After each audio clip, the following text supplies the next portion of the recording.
এই যে বাল্বটা লক্ষ্য করবেন, জ্বলতেছে, কিন্তু জ্বলতেছে। এটা হচ্ছে রেকটিফায়ার সেট। এই সেটটা এখন চেক দেব। এই ভিডিওর সাথে থাকবেন। আপনারা যদি স্কিপ করে দেখেন তাহলে কিন্তু ভিডিওর কিছু বুঝতে পারবেন না আপনারা। এই দুটা সাইড খুলে রেকটিফায়ার সেটটা কিভাবে বাড়াবে, ঠিক সেভাবে এখানেও কিন্তু একটা ফাইবার এরকম দিয়ে দিছে, এটা দিয়ে দিছে, এটাও আমরা খুলে ফেললাম। এই দুটা হচ্ছে আপনার রেকটিফায়ারের বডি সাইড, এই দুটা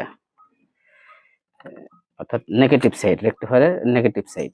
এটা 8 নাম্বার দিয়ে খুলবে। এটা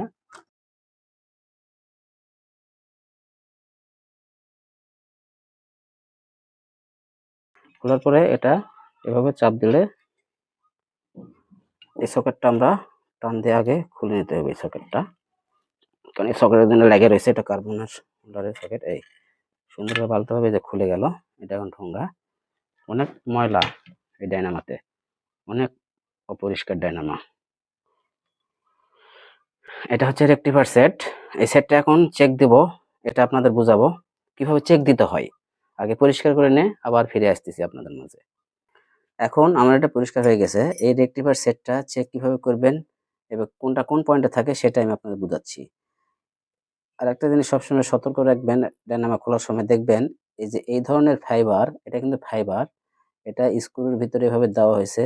আর যখন এই প্লেটটা লাগানো হয় তখন এই প্লেটের ভিতরে এটা যেন শর্ট না হয়, তাই এখানে ফাইবার দেওয়া হয়েছে দুই সাইডের দুটা, অর্থাৎ এই সাইডের ডায়োডটা বা রেকটিফায়ার সাইডটা পজিটিভ, আর এগুলি ফাইবার দেওয়া নেই দুইটা, এই সাইডটা হচ্ছে নেগেটিভ, আর এখানে হচ্ছে কার্বন হোল্ডারের কানেকশন। এখানে আছে 3টা পয়েন্ট। তো এখন এই 3টা আপনারা কিভাবে চেক করবেন, এই ডায়োড কিভাবে চেক করবেন সেই জিনিসটা আমি আপনাদের এখন দেখাবো। আপনারা অবশ্যই পাশে থাকবেন, এটা দেখাবো যে এটা কিভাবে চেক করতে হয়। তাহলে চলুন, এটা চেক করতে গেলে কি লাগবে? এটা চেক করতে গেলে একটা সিরিজ বাল্ব লাগবে। এটা হচ্ছে আমার সিরিজ বাল্ব। সিরিজ বাল্ব ব্যাটারির নেগেটিভ আর পজিটিভের বাল্বের যে কোনো একটা ব্যাটারির ইয়াতে লাগিয়ে নেবেন। লাগাই দিয়ে এই যে বাল্বটা লক্ষ্য করবেন, জ্বলতেছে, কিন্তু জ্বলতেছে। এখন আপনারা টেস্ট করবেন কিভাবে, পজিটিভ সাইজের যে স্টিকটা, বাল্বের লাইন একটা ধরবেন, এখানে ধরার পরে যে দেখেন এখানে এই 1টা 2টা 3টা রেকটিফায়ার, এই 3টা রেকটিফায়ারের পজিটিভ সাইড এখানে আমি ধরবো, বাল্ব জ্বলছে। আর একটা ধরলাম, বাল্ব জ্বলছে। আর একটা ধরলাম, বাল্ব জ্বলছে। এখন এই যে এই লাইনটা আমি আবার স্টিকে ধরবো, এই লাইনটা ঘুরে ধরবো, ধরে এইটা আবার আমি রেকটিফায়ার লাগাবো। দেখেন বাল্বটা কিন্তু জ্বলে নাই, এটা ধরছি বাল্ব জ্বলে নাই, দেখা যাচ্ছে তো, বাল্বটা সহ দেখা যাচ্ছে, এটা ধরছি বাল্ব জ্বলে নাই, তার মানে পজিটিভ রেকটিফায়ার সাইডটা ঠিক আছে।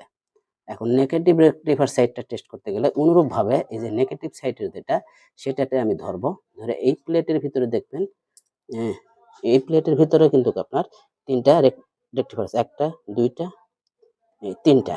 তো এখানে ধরলাম, দেখেন বাল্ব জ্বলতেছে, এখানে ধরলাম, দেখেন বাল্ব জ্বলতেছে, এখানে ধরলাম, দেখেন বাল্ব জ্বলতেছে। আবার এটা আমি ঘুরে ধরবো, স্টিকে ঘুরে ধরলাম, ধরার পরে আবার আমি দেখবো বাল্ব জ্বলে নাই, বাল্ব জ্বলে নাই, বাল্ব জ্বলে নাই। যদি বাল্ব জ্বলতো ঘুরে, যে একটা জ্বলছে আর বাকিটা 2টা জ্বলে নাই, তাহলে বুঝবেন ওই ডায়োডটা বা রেকটিফায়ারটা শর্ট হয়ে গেছে। আচ্ছা, এর ভিতরে আরেকটা আছে, এই যে দেখেন 3টা ছোট ছোট রেকটিফায়ার, যেখান থেকে ব্যাটারির লাইন যায়। এই 3টা কানেকশন কিভাবে হবে আমি বলি।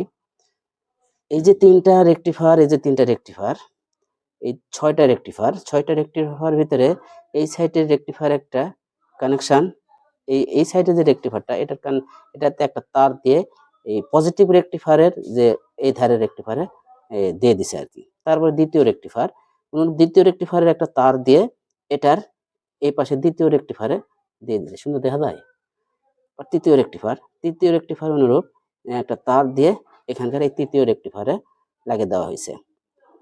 তো এভাবে লাগিয়ে দেওয়ার পরে এই যে ছোট ছোট যে ডায়োড গুলো আছে না, এই ডায়োড গুলো 3টা নিতে হবে। 3টা নেওয়ার পরে পজিটিভ সাইড যে ডায়োডের, এই পজিটিভ সাইডের 3টা ছোট ছোট যে রেকটিফায়ার ডায়োড, ওই 3টা মাথা একত্র করে ফেলতে হবে।